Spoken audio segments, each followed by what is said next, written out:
ભીલડીને તાલુકાનો દરજ્જો ન મળતા નાગરિકોમાં નારાજગી, આગેવાનોની મળી બેઠક, નાગરિકોની ચેતવણી, માંગ નહીં સ્વીકારાય તો ઉગ્ર આંદોલનના એંધાણ। ગઈકાલ ગુજરાત સરકારે રાજ્યભરમાં 17 નવા તાલુકાની જાહેરાત કરી હતી, પરંતુ તેમાં ભીલડીનો સમાવેશ ન થતા ભીલડી નાગરિકો, વેપારીઓ તથા આગેવાનોમાં ભારે નારાજગી જોવા મળી। આજે ભીલડી માર્કેટ યાર્ડ ખાતે આવેલ હનુમાનજી દાદાના મંદિરે આગેવાનો અને વેપારીઓની હાજરીમાં બેઠક યોજાઈ। બેઠકમાં સરકાર સમક્ષ ભીલડીને તાલુકો જાહેર કરવાની માંગણી માટે આગળની રણનીતિ ઘડવામાં આવી। બેઠકમાં આગેવાનોએ સ્પષ્ટ કર્યું કે ભીલડી એક મોટું વેપારી મથક છે અને આજુબાજુના 40 થી વધુ ગામડા રોજિંદા જીવન વ્યવહાર માટે ભીલડી સાથે સંકળાયેલ છે। ભીલડીમાં વિશાળ માર્કેટ યાર્ડ, મોટું રેલવે જંકશન, પીઆઈ લેવલનું પોલીસ સ્ટેશન તેમજ દરેક પ્રકારની સગવડ ઉપલબ્ધ છે, જે કારણે સામાન્ય નાગરિકોના કામકાજ એક જ સ્થળે સરળતાથી થઈ શકે છે। તેમ છતાં હાલના સમયમાં ભીલડી આસપાસના ગામના લોકોને દફતરી કામ માટે અન્ય તાલુકાઓમાં જવું પડે છે, જે ભારે મુશ્કેલીઓ ઊભી કરે છે। નાગરિકોએ ભારપૂર્વક જણાવ્યું કે ભીલડી તાલુકો બનશે તો લોકોનું ભણતર, વેપાર, રોજિંદા કામકાજ સહિત તમામ વિકાસને મોટો વેગ મળશે। બેઠકમાં નાગરિકોએ સરકારને અપીલ કરી કે તુરંત જ ભીલડીને તાલુકાનો દરજ્જો આપવામાં આવે, નહીં તો ભીલડીના આગેવાનો તથા નાગરિકો ઉગ્ર આંદોલન કરવા મજબૂર બનશે તેવી ચેતવણી પણ ઉચ્ચારવામાં આવી હતી। તાલુકાને બાદ કરવામાં આવે છે। ભીલડી તાલુકાને બાદ કરવા માટે સરકારે જે કર્યું છે એ બનાસકાંઠાના વિભાજનમાં ભીલડી તાલુકો હોવો જોઈએ।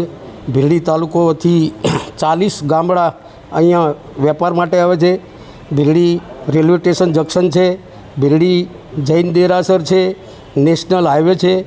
ભીલડીની જનતાને અન્યાય થયો છે અને તાલુકો માગણી કરવા માટે અમે તમામ ગામ લોકો સાથે છીએ। ભારતીય જનતા પાર્ટીની સરકાર છે અને ભાજપની સરકાર હોવાથી અમને ન્યાય મળવો જોઈએ। ભારતીય જનતા પાર્ટીના પ્રમુખ, જિલ્લાના અને પ્રદેશના પ્રમુખને મારી નમ્ર વિનંતી છે કે હું ભારતીય જનતા પાર્ટીના કાર્યકર્તા તરીકે માગણી કરું છું કે અમને તાલુકો મળે।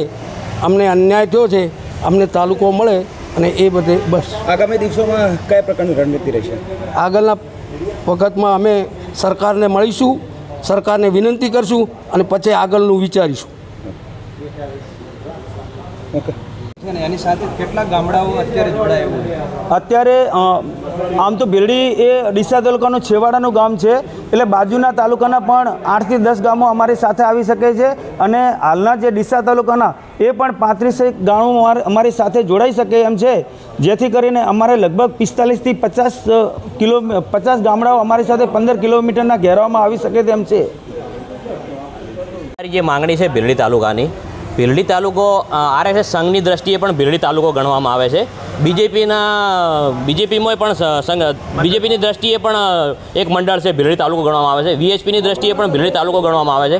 ભીલડી પોલીસ સ્ટેશન પણ તાલુકાની દ્રષ્ટિએનું પોલીસ સ્ટેશન છે, જેમાં 38 ગામ આવે છે। એટલે અમારી માંગ છે સરકારને કે ભીલડીને તાલુકો બનાવવામાં આવે।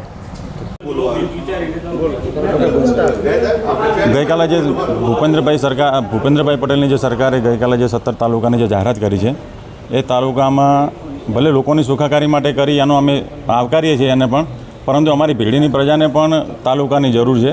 1996માં પણ અમારા ભીલડી તાલુકાની જાહેરાત અગાઉ થયેલી છે અને એના પછી રદ પણ થયેલો છે અને અત્યારે જે 17 તાલુકાની જે જાહેરાત કરી, સરકારે ખૂબ સારું કામ કર્યું છે અને એના વિશેની વાત કરીએ તો પછી એની પહેલાંની અમારી રજૂઆત છે ભીલડી તાલુકાની માંગ, તો સરકારશ્રીને અમારી ખરેખર ખૂબ એવી આગ્રહભરી વિનંતી છે કે અમારી આ ભીલડીની પ્રજાની વાતને પણ ધ્યાનમાં લેવામાં આવે અને લોકોની ખરેખર ખૂબ માંગ છે અને અમારી જરૂરિયાત પણ છે। તો ભીલડીનું વેપારી મથક પણ ખૂબ મોટું છે, અહીંયા ભીલડી જંકશન પણ આવેલું છે। તો સરકારને અમારી એક જ વિનંતી છે કે ભાઈ ભીલડી તાલુકાનો દરજ્જો આપવામાં આવે અને એના વિશે સરકાર કંઈક વિચારે, જેથી જે છેવાડાના લોકો છે એમને પણ અન્યાય ના થાય અને એ લોકોને ન્યાય